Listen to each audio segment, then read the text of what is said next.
Studijavau Canterburio Kristaus bažnyčios universitete, 3 mėnesius praleidau tarp doktorantų, tai yra Jungtinėje karalystėje. Ir žinot, kai vertinu, ką labiausiai iš tos patirties, kurią įgijau ten, ką labiausiai vertinu, tai ką gavau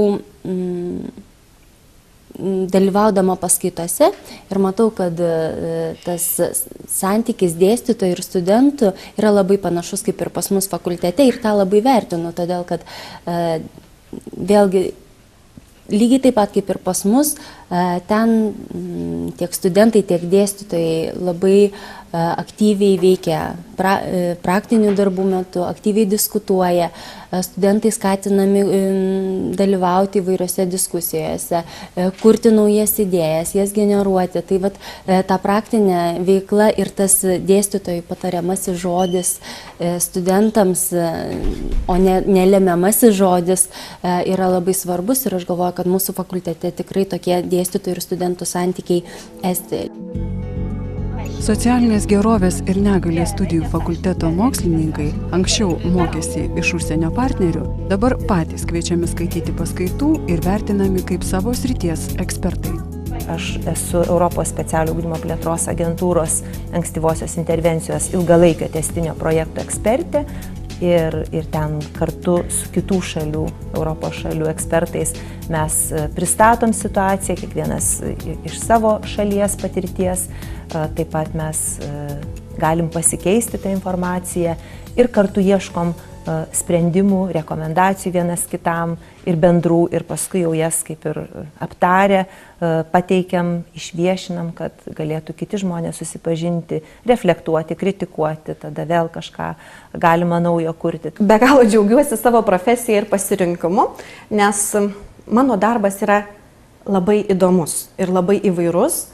Galbūt kai kada atrodo, kaip iššūkių daug, gali sutikti daug iššūkių savo tame darbe ir kelyje.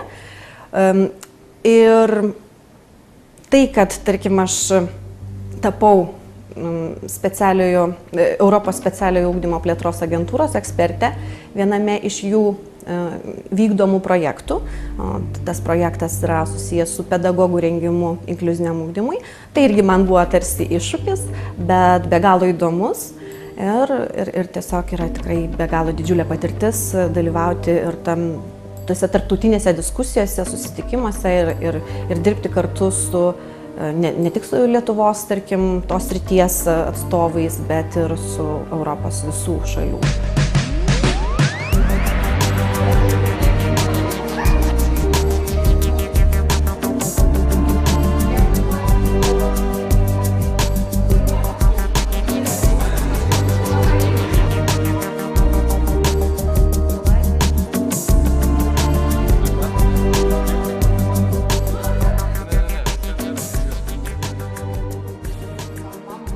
Mes auginamės magistratūros studijas, dirbam su kolegijų absolventais ir magistratūros studijos yra pas mus išaugusios žymiai, ne vienu studentu, jau gerokai yra solidžiai paaugusios. Galvoju, kad mes vis dėlto išliksim toks fakultetas, nes jis reikalingas yra visuomeniai. Kur kitur būtų taip giliau pažiūrėta į socialinės gerovės, į negalias problemas, jeigu ne mūsų fakultete. Vis daugėja vaikų, kurie turi įvairių negalių mūsų bendro lavinimo mokyklose, tiesiog jie drąsiau renkasi galbūt tas bendro lavinimo mokyklas ir jie drąsiau rinksis jas, jeigu sulauks adekvačios jų poreikius atitinkančios pagalbos.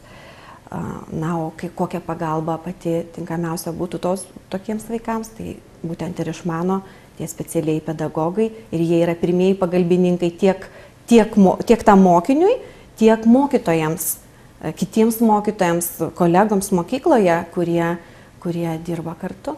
Ir anksčiau, ir dabar, ir ateityje specialiai pedagogai tikrai bus reikalingi. Kodėl? Net formaliai pažiūrėkime. 10% visos populiacijos arba tarp visų vaikų yra vaikai, kurie turi vienokių ir kitokių specialių ugdymosi poreikių dėl raidos ypatingumų, dėl raidos sutrikimų ir jiems reikalinga specialioji pedagoginė pagalba. Dabar, jeigu dar pagalvosime, kad prie kiekvieno vaiko, kuris turi tų specialiųjų poreikių, sakykime, 2 tėvai, kuriems svarbus šitie dalykai. Ir bent jau vienas pedagogas, nors su vaiku tikrai ne vienas pedagogas dirba, tai jau mažiausia 40% žmonių yra vienaip ar kitaip susiję su specialiojo ugdymo dalykais, su specialiojo ugdymo problematika. Kad tai yra aktualu ir kad tai yra labai svarbus dalykai ir tiek pat svarbus dalykai bus ateityje, aš esu tuo įsitikinęs. Ačiū uždėmesi. Susitiksime socialinės gerovės ir negalės studijų fakultete. Linkėjimai dėstytojams ir studentams.